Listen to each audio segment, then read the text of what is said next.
आप सब सुनेंगे योगिनी एकादशी व्रत की कथा। आषाढ़ मास कृष्ण पक्ष में पड़ने वाली एकादशी को इसे योगिनी एकादशी के नाम से जाना जाता है। इस दिन विशेष प्रकार से भगवान विष्णु, माता लक्ष्मी और भगवान श्री कृष्ण के चतुर्भुजी स्वरूप की पूजा की जाती है। आप सभी भक्तों को योगिनी एकादशी व्रत की ढेर सारी शुभकामनाएं। आप सभी के जीवन में लक्ष्मी नारायण की कृपा से आप सभी को सभी प्रकार के सुख और समृद्धि की प्राप्ति हो।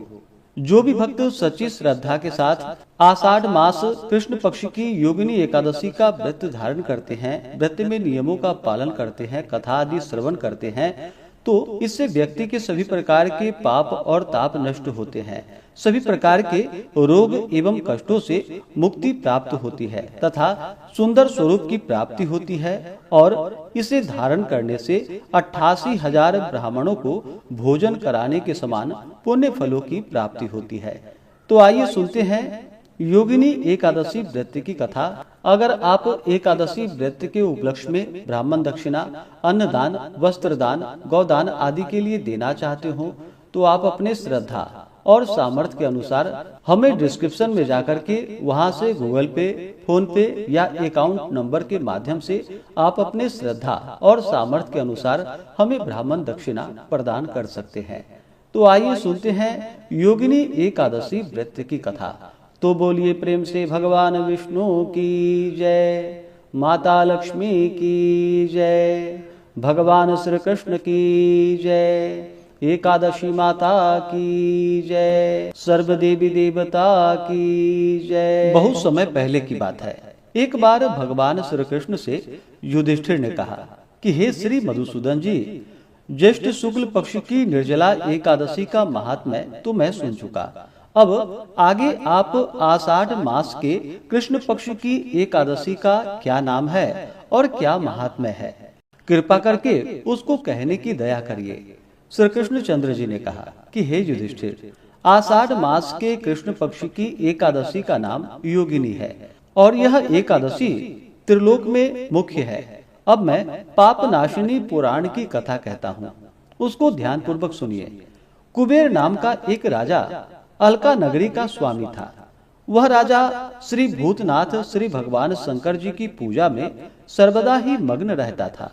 पूजन के हेतु पुष्प लाने वाला जो मनुष्य था उसका नाम हेममाली था और उसकी स्त्री का नाम विशालाक्षी था।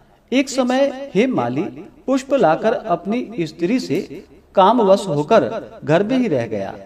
महाराज कुबेर दीपगृह में पूजन कर रहे थे। मध्याह्न का समय हो गया। राजा पुष्पों की प्रतीक्षा कर रहा था, परंतु हेममाली तो अपने घर में स्त्री के साथ आनंद विहार करने में निमग्न था। उसको पुष्पों का ध्यान भी नहीं था। अत्यधिक समय समाप्त हो जाने पर यक्षराज कुबेर ने सेवकों से कहा कि तुम लोग शीघ्र जाओ और अनुसंधान करके बतलाओ हेममाली इतना समय व्यतीत हो जाने पर भी क्यों नहीं आया। इस प्रकार राजा के क्रोध युक्त वचनों को सुनकर यक्षों ने कहा कि हे महाराज, हेममाली अत्यंत ही कामी मनुष्य है, अतः वह अपने घर के स्त्री के साथ आनंद विहार कर रहा है। यक्षों के वचनों को सुनकर राजा ने और भी अधिक क्रोधित होकर उसको बुला लाने की आज्ञा दी। उधर हेममाली को भी अपना दोष ज्ञात हो चुका था, अतः भय से व्याकुल एवं कांपता हुआ राजा के सामने आया।